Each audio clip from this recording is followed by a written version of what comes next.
Hello, thanks for visiting my reading room. I'm Nancy, reader and tutor. I'm also a small business owner of West Coast Polar Ice, Italian Ice, and Frozen Specialties. You can visit my Instagram page, Icy Scoops, or my Facebook page, West Coast Polar Ice. I'm a big fan of reading aloud on a regular basis. I believe that our country needs strong, fluent readers with great critical thinking skills now more than ever. My mission is to help build a love for reading, cover to cover, one book at a time. And if you'd like to support my cause, keep me in mind for birthday parties or private events. That really helps a lot. And if you enjoy my channel, please like, share, and subscribe. And I thank you here and now for any and all donations. God bless America. Today's classic read is a Nancy Drew and the Hardy Boys mystery. It's a super mystery called Danger Overseas. And we begin.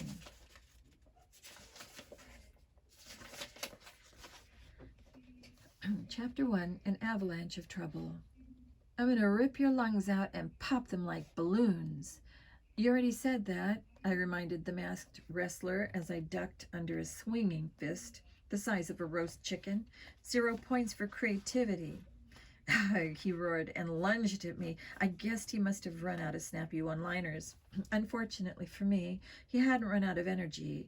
He might be an idiot in a ridiculous outfit of lederhosen and suspenders over a bare chest, but there was easily 250 pounds of him against my 170, and he was trying to squash me. I jumped back and to the side. As the wrestler lumbered past me, I linked my fingers and quickly delivered a two-handed kidney chop. Bellowing, he fell forward. His head in its laced leather mask whacked against the wall with a sickeningly loud thud. He hit the floor and stayed down. I winced. That was a conclusion for sure. I contemplated him as he lay there. He was more than 250 pounds, I decided, maybe even more than 300. I shook my head. Man, I muttered. When Joe and I got this mission from ATAC, no one told us we were going to be facing 300-pounded masked wrestlers. I thought it was all about bet fixing on a college wrestling team. That I'd been prepared for. Where was Joe anyway? He'd been keeping watch outside the door to the office where I was downloading files off the computer. Or so I thought. But that hadn't stopped Lederhosen Man from walking in on me. Had something happened to my little bro? My thoughts were interrupted by a door slamming behind me. You're going down, a new voice roared. I spun around and groaned. Lederhosen Man's evil twin had just arrived. This guy was wearing the same ridiculous outfit, but I wasn't laughing. He was even bigger than the first guy, at least 6'6" and massively muscle-bound. The two of them, I remembered now, formed a duo called the Alpine Avalanche. I don't suppose we could just talk about this calmly, I offered, maybe over some coffee? In answer, the wrestler roared and ran at me, arms outstretched. I faked to the left, then threw myself to the right and rolled over the top of a low file cabinet. I came up in a crouch on the other side. Lederhosen twin number 2 was a little quicker on the uptake than his fallen brother. He had seen through my fake out and was facing me. An evil grin spread across his face. I shoved the file cabinet, which was on wheels, at him. He deflected it easily, but I was already halfway across the room, racing for the door. No, you don't, Lederhosen grunted. Moving with surprising speed, he leaped after me and grabbed my left arm. He twisted it behind my back and then hooked his own massive arm through it. This is called a chicken wing, he said in my ear. I felt a fiery pain as he pulled upward. Oh, I yelled. And this, he went to hook his other arm through my other one, is a double chicken wing. Before he could complete the move, I drove my elbow as hard as I could into his gut. He grunted, and the pressure on my left arm eased for a second. It was all I needed. I twisted free, spun, and landed a chopping blow at the pressure point on his shoulder. Well, that's what I meant to do anyway. What actually happened was that my hand hit what felt like a leather-covered anvil. The guy's shoulder was so heavily muscled that I couldn't even find his pressure point. He just looked at me and his grin got wider. I skipped backward as fast as I could. A noise to my right made me glance over. My heart hit my boots. Lederhosen twin number 1 was clambering to his feet, and he looked, well, kind of mad. Uh-oh. Joe, a little help? I called, though I didn't think it would do much good. If Joe were nearby, he'd have been here by now. The Lederhosen twins began to close in on me. It's avalanche time, the smaller one snarled. I gulped. Then I heard a snorting rumble, like a supercharged V8 engine outside the door. A second later, there was a crash. The metal door burst inward, blown completely out of the door frame. Through clouds of plaster dust and debris, a massive black monster truck, painted with day-glow green flames, loomed. The engine revved. What do you know? It was a supercharged V8. The Lederhosen twins gawked. The passenger door swung open. Hop in, Frank, Joe's voice called. I got us a ride. I laughed out loud as I raced for the open door. I jumped in and slammed it behind me. I'm starting to think you'd bailed on me. Glad you could make it to the party, I told my brother. Nice wheels. Aren't they special? Grinning, Joe stabbed a button on the dashboard. A monstrously distorted voice rang out from a loudspeaker mounted on the truck's roof. I am the grave digger, it screamed. Say your prayers while I dig your grave. Joe shifted into reverse and backed down the long hallway of the sports complex at full speed. When I saw the size of those two goons, I figured we'd need more than just our muscles, he explained, so I borrowed this. It's a styling ride. I watched the furious faces of the Lederhosen twins get smaller and smaller. Did you get the files? Joe asked me, his eyes on the rear view mirror. I held up a CD in a case, right here. Still in reverse, Joe swerved to the left, and we zoomed down a wide ramp and out the open doors of a loading bay. We rolled to a stop across a parking lot from the arena, next to our own car. Joe grinned, and we high-fived. Mission accomplished. Finishing an assignment always gave me a rush. As we drove toward home, though, I'd felt some of the excitement drain away. My left shoulder gave a twinge where it had been chicken-winged. I winced and rolled it, trying to work out the soreness. Is it just me, I said, or does it seem like all the missions we're getting from ATAC these days seem to involve bad guys or of unusual size? Well, there were those biker thugs we had to deal with on the last mission, Joe said in a thoughtful voice.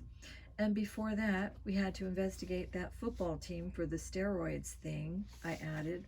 Joe shrugged. What about it?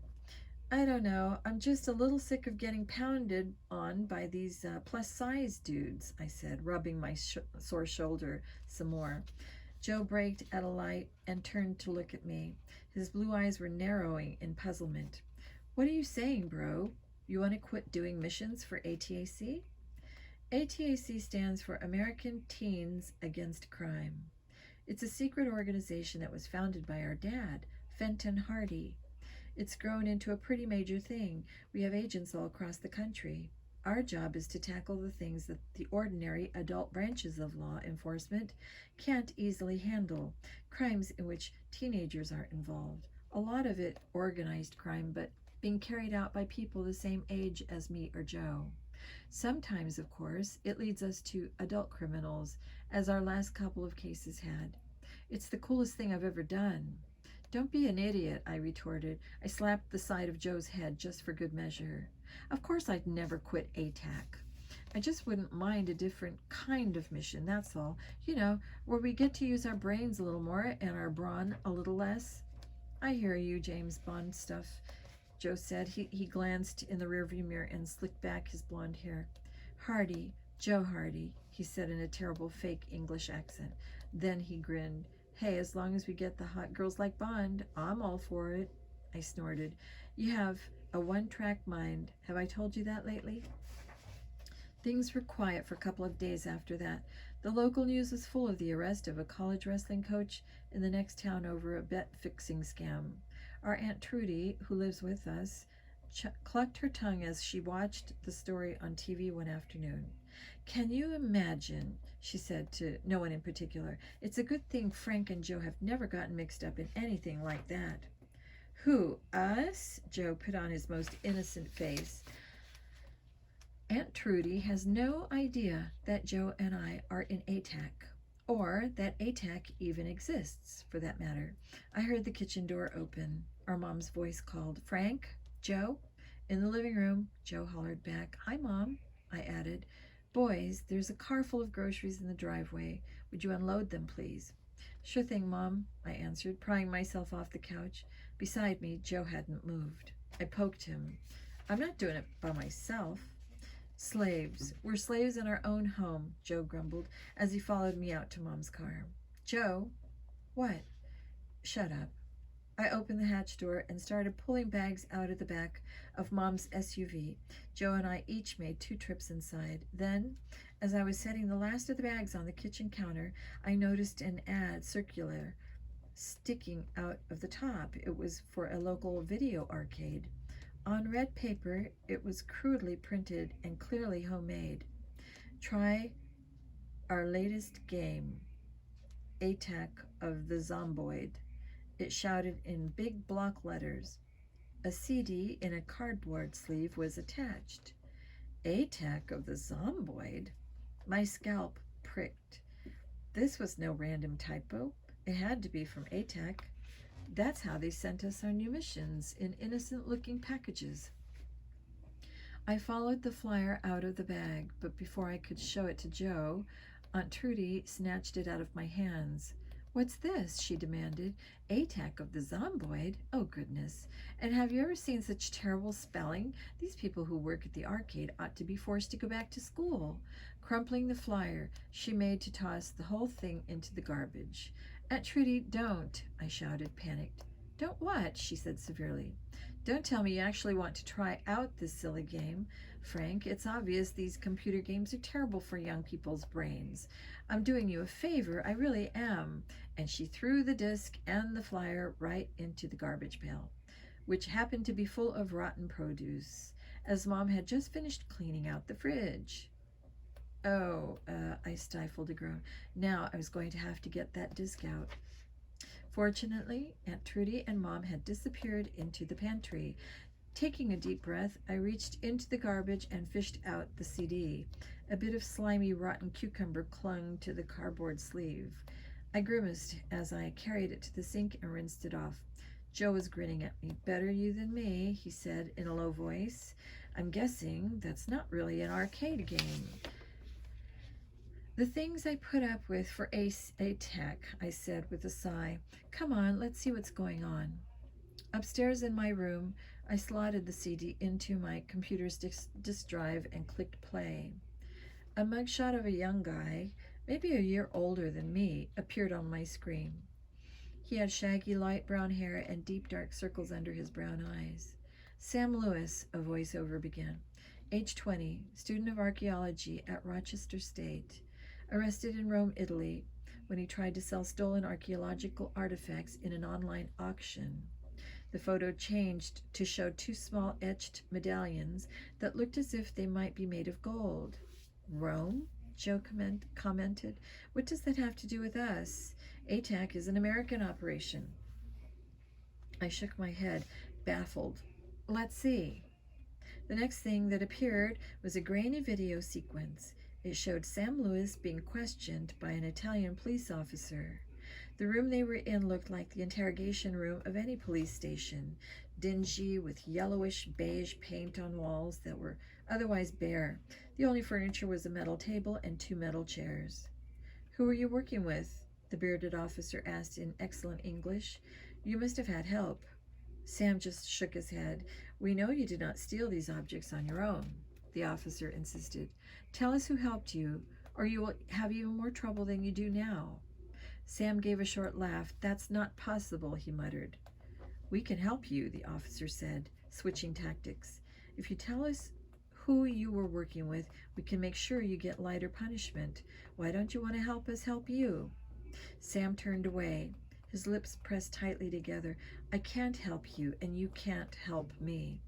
I squinted at the video. Fluorescent lights made harsh shadows on Sam's face, which looked tired and drawn.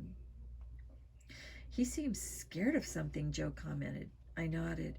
That's just what I was thinking. But of what? He's already been caught. Anything he tells them at this point can only make things better, I'd think. What does he have to lose? Joe leaned back in his chair and folded his arms. Maybe whoever helped him steal those artifacts is scarier than the police.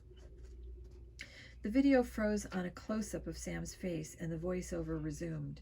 The Italian authorities haven't been able to get Sam to tell anything more. We know he must have had some help because certain records were falsified, and there's no way he could have gotten access to them on his own.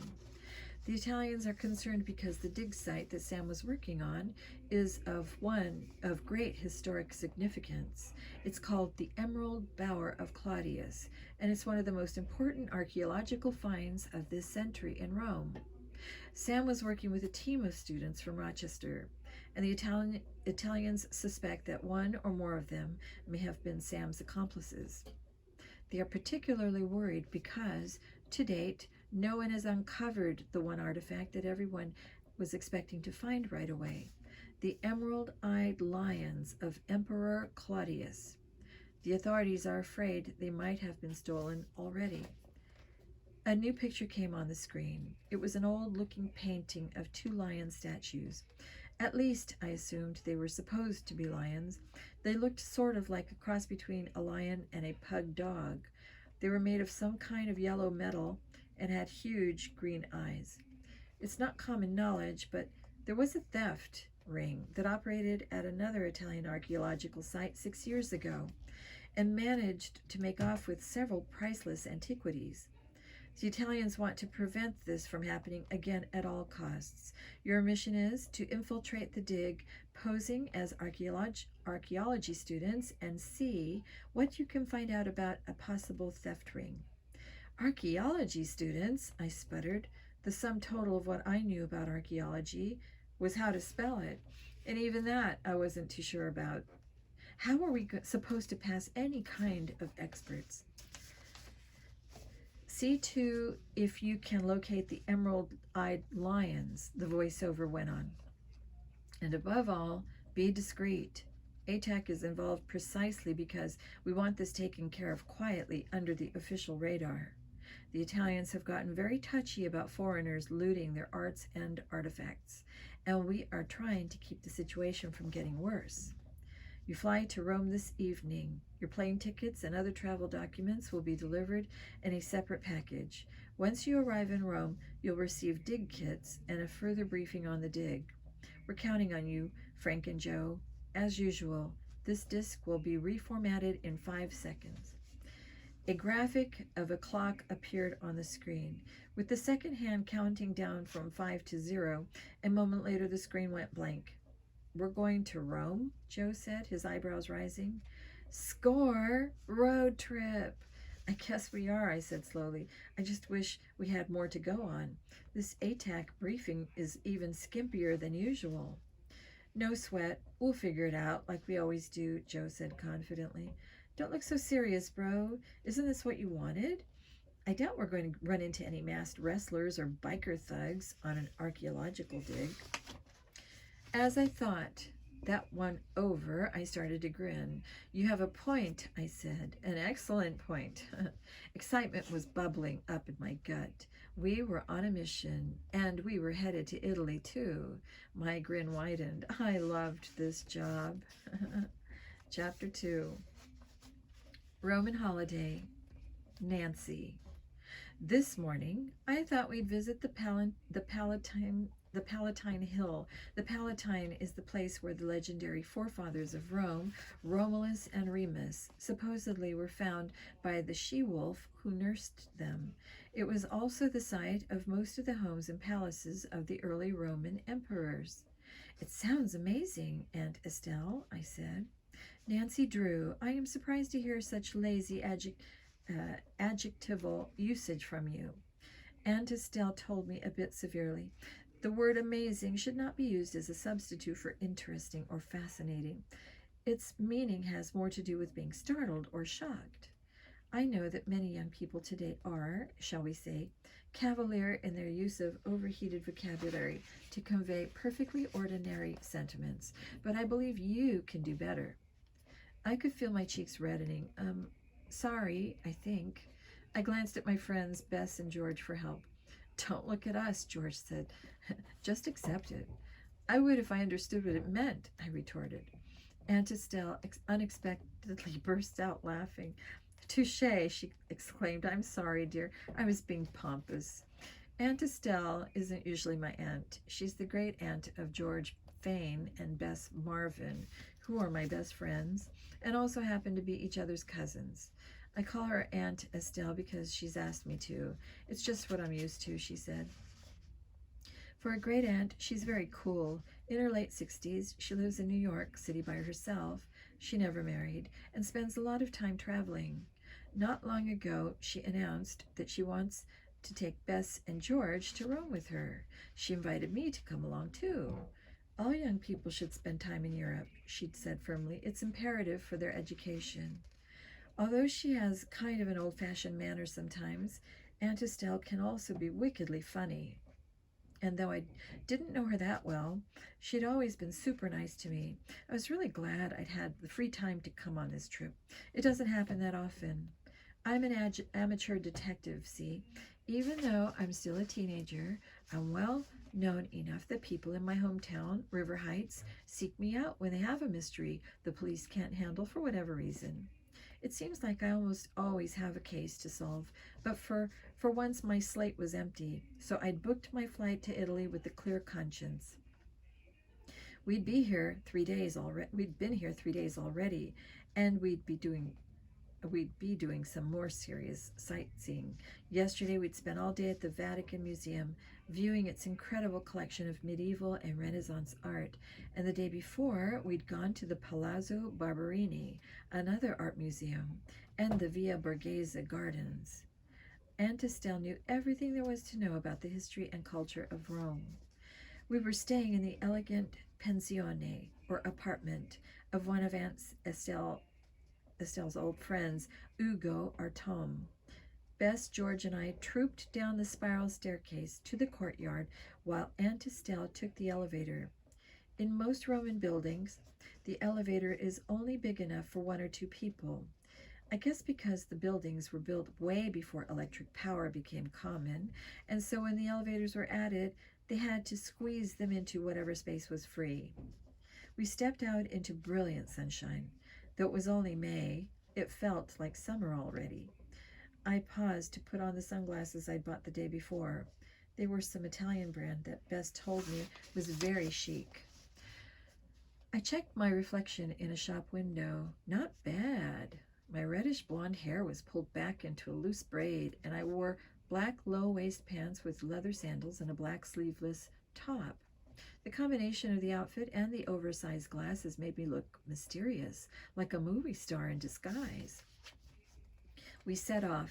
Our apartment was in a building right near the Tiber River, on the other side called Trastevere. Look at that, George exclaimed as we walked past a section of ancient-looking brick wall. I can't get over how you can just walk right past all this stuff that's hundreds of years old. I know, I agreed. There's so much history here, layers and layers of it. It's everywhere. Aunt Estelle led us across a small footbridge and then eastward into the maze of narrow streets with buildings painted in pale earth tones that made up the center of Rome. None of the streets seemed to go in anything like a straight line. It's amazing to me that Aunt Estelle never seems to get lost. Here's the temple of Hercules Victor, she told us as we passed a small round building with weathered marble pillars. A wrought iron fence protected it from visitors. It's the oldest marble building we know of in Rome. It dates from about 120 BC. I quickly did the math. Wow, That little building was over 2,000 years old. It's just standing there by the street, Bess marveled. And that temple down there, past the fountain, is is the called of the is called the Temple of Portinus, the god of the port. Aunt Estelle shook her head. You know, when I was the age you girls are now, there weren't even fences around these sites, let alone guards or admission fees. Why, I remember wandering through the forum and sitting down to eat my lunch on a bit of marble that turned out to be the head of the Emperor Trajan. I hope you didn't drop any tuna salad on him, George said with a grin. Aunt Estelle chuckled. If I did, I hope he took it as an offering. We walked on, with Aunt Estelle pointing out the historical sites, from ancient temples to medieval churches to Renaissance fountains. And we haven't even gotten to the big historical site yet, Bess whispered to me. When are we going to see? When are we going to go shopping? I grinned. When they start building shoe stores inside the ruins, I whispered back. I'd been reading a bit about the major sites of ancient Rome in my guidebook. Weren't some new things recently discovered on the Palatine Hill? I asked as we headed along a wide avenue. They were indeed. A few years ago, there was the Domus Aurea, Nero's Golden House, as we call it in English. Aunt Estelle explained. Also, in early 2007, a grotto believed to be the lost shrine of Romulus and Remus were uncovered. And then, only a few months ago, there was a third very exciting find, the so-called Emerald Bower of the Emperor Claudius. That site is not yet open to the public, as the archaeologists are still excavating it, but we'll be able to see a bit of their work, I think. We were picking our way now through the outskirts of the Forum, the market area of ancient Rome. Masses of tourists milled around us, looking sunburned and happy. Cameras clicked, and I heard snatches of at least 6 different languages. Hawkers selling souvenirs called out their wares. Near the Colosseum, a man dressed in the leather armor and plumed helmet of an ancient Roman soldier posed for photos with passers-by. A woman wearing a colorful embroidered blouse and a headscarf stepped in front of me.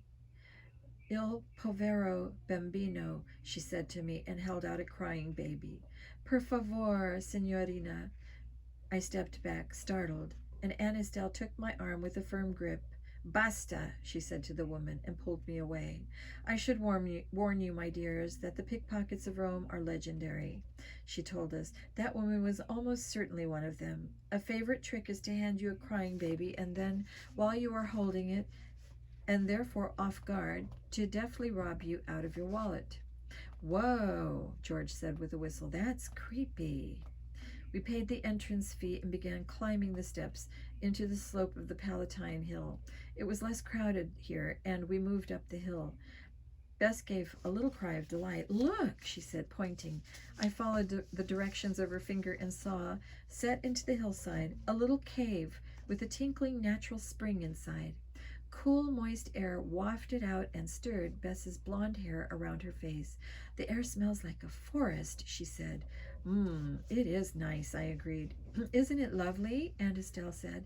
And just ahead is the Palace of Augustus, the first of the Roman emperors. She pointed farther up the hill. It was amazing, I thought. You couldn't walk 2 feet in Rome without tripping over a huge piece of history.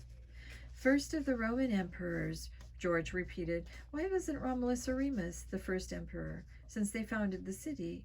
Why this Augustus guy? Rome began as a republic, actually, Aunt Estelle explained. It had a senate, 2 elected leaders called consuls, and various other bodies that were supposed to govern it. And it worked that way for several hundred years. But by the time of Julius Caesar, the republic had grown very large and spread out, and thus much harder to govern. It nearly collapsed in civil war as various powerful men, Caesar was only one of them, tried to gain control of the city and the Roman army. There was a period of instability for several years, and it only ended when Caesar's adopted son Octavian took over, changed his name to Augustus, and proclaimed himself emperor. Wow. George was silent as she digested the history lesson. We continued up to the top of the hill, which was a flat area the size of several football fields. Though we were in the middle of the city, up here there were no cars or buses, and you could hear grasshoppers droning in the long grass. All around us lay huge slabs and pillars of marble, remnants of the palaces where Rome's rulers had lived so long ago. You could see the outlines of massive, stately buildings in the ground. Pine and cypress trees scented the warm air. It was peaceful and a little bit sad. I can almost imagine that we're back in ancient Rome right now, Beth said in a hushed voice. I know what you mean, I agreed. It's easy to picture the buildings that used to be here. They must have been huge. The ancient Romans didn't think small, George commented. The new excavation, Claudius Emerald Bower, is this way, Aunt Estelle said, leading us forward and to the left. It's in the fold between the Palatine and the Caelian hills. Shall we have a quick look? As we followed her, she continued her lecture on Roman history. Now, Claudius was the grandson of Augustus, and he came to the throne after the death of the mad emperor Caligula, she told us. For many years, Claudius was believed to have been a bit slow-witted, but modern historians have revised their opinion of him quite a bit. He was a reasonably effective emperor, neither the best nor the worst of his clan, less of a spendthrift than Caligula, but not the natural leader of men that Augustus, or, for that matter, Tiberius had been. How do you remember all of this stuff, Aunt Estelle? Bess burst out. You're making my brain hurt. Aunt Estelle raised her eyebrows. Am I boring you? That's not what I meant, Bess protested. No way, George said. We're not bored. Oh, no, I hastened to add, just a little overwhelmed. I'm pleased to say that you're all dreadful liars, Aunt Estelle told us with a smile. But thank you for humoring an old lady. The history is interesting, Aunt Estelle, Bess said. It really is. But I also think modern Rome is exciting, and I'd like to see some of it, just for a change of pace. I understand, Aunt Estelle said. Modern Rome is wonderful, it's true, and I absolutely agree that you girls should explore it. So I think this afternoon I'll visit with my old friend, Vittorio de Lanza, while you three go off on your own. How does that sound? Great, we all said together. Another old friend, Aunt Estelle? George added with a wicked grin. Like Ugo Artom? How many gentlemen friends do you have in this town? And are you sure you don't need a chaperone? Oh, don't be silly, Aunt Estelle chided. But I noticed her cheeks turned slightly pink. I grinned to myself. Touché, George. The hill began to slope down. Ahead of us, I could now see what looked like a construction site. A couple of trailers sat on a clear stretch of ground near to a large roped-off area of freshly dug earth. Lengths of string divided it into several smaller quadrants.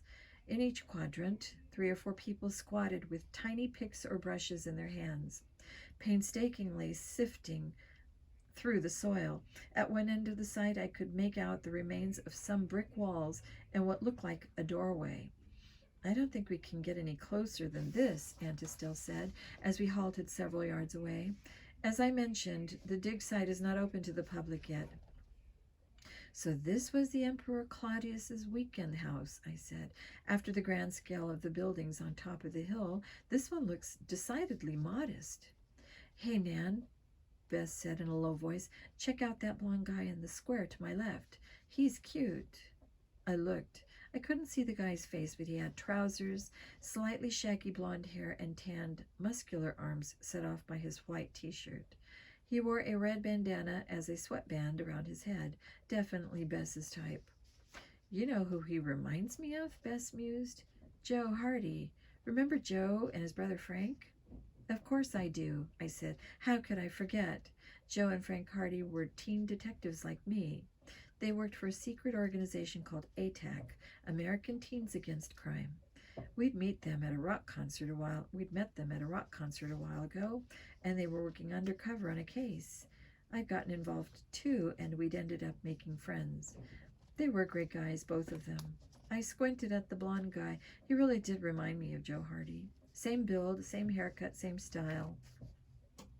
My gaze moved over the other quadrants and stopped on one to my right, where a taller, slightly wiry guy with short dark hair was working. He wore a checked button-down shirt, open at the neck. Ha! He reminded me of Frank. Frank was the older brother and more well buttoned down of the brothers. Imagine someone looking like Joe and someone that looked like Frank in the same place. Funny coincidence, or was it? As I stared at him, the dark-haired guy straightened up and turned in our direction, wiping sweat from his forehead. My mouth fell open as I looked in his thin face and dark eyes. I don't believe it, I said. It is him. That's Frank Hardy. Chapter 3, Digging for Clues. The sun burned down on the back of my neck. Man, it's hot, I muttered, setting down my pick and taking another sip from my water bottle. But isn't it so fantastic to be here? Kyra, one of my dig mates, gushed. Oh yeah, it's fantastic, all right, I quickly agreed, doing my best to summon up a sincere smile. It helped that Kyra was about 20 and cute with glowing cocoa-colored skin, wild black curls, and golden brown eyes. So, Joe, I never saw you around the archaeology department back at school, she commented. Where were you hiding yourself? Actually, Frank and I don't go to Rochester. We're students at Sanderton in Arizona. I lied. This was the cover story ATAC had given Frank and me. One of our professors used to teach at Rochester, though, and he was able to get us onto this dig at the very last moment. Wow, you're so lucky, Kyra said. It's really hard to get into dig at Rochester. I applied for 3 years in a row before I got on this one. It must be like a dream come true for you. Did you say you're from Sanderton? Called one of the other archaeology students, a pudgy, red-faced guy named Arthur. He walked over and stood beaming at me. I used to go there. Uh-oh, this could be awkward. Still, I was confident I could avoid any serious mistakes. I'm good at thinking on my feet. I transferred to Rochester to be with my girlfriend, Arthur went on. His smile faded. Then she dumped me. I hid a grin. That's a serious bummer, dude. Yeah, well, her loss, he muttered. His eyes brightened. Hey, what do you think of Professor Taylor's course? Taylor? I figured the best way out of this was to lie as little as possible. I haven't taken his class yet. Haven't taken it? Arthur's forehead furrowed. But it's the Intro to Archaeology. You have to take it before you can declare your major. Whoops, I was trying to think of a reasonable reply when I heard a girl's voice shouting behind me. Frank, she cried. Frank and Joe, is that really you? I spun around. What now? Standing on the hill a few yards up from us was a group of 3 girls. 3 hot girls. There were a redhead in fashionable black clothes and movie star shades and a slim, athletic-looking brunette. The one who was waving at me and my brother was blonde and curvy with big blue eyes and dimples. I recognized those dimples. Bess Marvin, I called, breaking into a grin. I hopped over the string that marked my quadrant and jogged up the slope toward Bess and her friends, and Nancy Drew and George Fain. I stopped in front of them, noticing for the first time the gray-haired lady with them. And, Estelle Baxter Collins, the old lady said, giving me the once-over from his sharp green eyes. I'm George and Bess's great-aunt. Pleased to meet you. I gave her my most charming smile. Old ladies love me, although this one was looking a tad skeptical. Frank came up next to me, his expression both pleased and worried.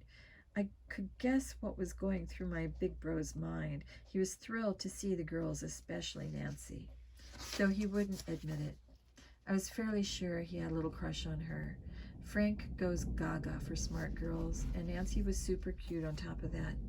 But he was also worried that one of the girls would say something to blow our cover here, and he was worried that he wouldn't know what to say to them. And he was worried that the dig supervisor would get mad for us leaving our quadrants. And he was probably also worried about something totally irrelevant like global warming. Frank worries a lot. Bess was introducing us to her aunt. "This is Joe, and this is Frank," she said. "The Hamilton brothers," Frank cut in smoothly. Bess's eyes widened, and then I saw realization on her face. Frank held out his hand to Aunt Estelle. "It's nice to meet you." "Likewise," Aunt Estelle said. George gave me a slight punch in the arm. "I can't believe we ran into you. What are you doing in Rome, of all places?" I was about to answer, "Working on the dig," but Frank beat me to it. "Working on the dig," he said quickly, and gave me a hard stare. I glared back. "That's what I was about to say," I muttered. "For college," I added pointedly, sticking to our cover story, even though it was stupid. Nancy and her friends knew we weren't in college. The only person we were fooling was Aunt Estelle, and I couldn't see how it could possibly matter if she knew the truth. "For college, huh?" Nancy's blue eyes had a glint in them that I'd seen before. It was obvious to her that we were here working on a mission, and she wanted to know all about it. "I'd love to hear more. Hey, can you guys take a break? We'll buy you a cappuccino while you tell us about the dig." I, for one, had no problem with filling Nancy in on the case. She's a great detective, and she might have some good ideas for us. Plus, I'd much rather sit in a cafe and talk to 3 cute girls than dig in the dirt under the hot Roman sun for another hour. "That sounds great," I said quickly, before Frank could object.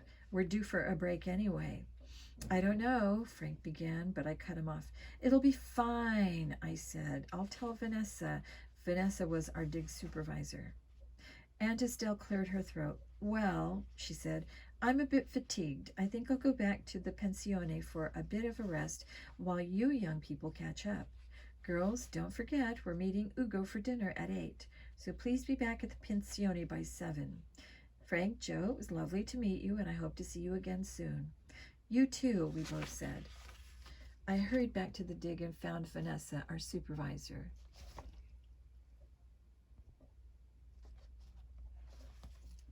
Muttering into her cell phone.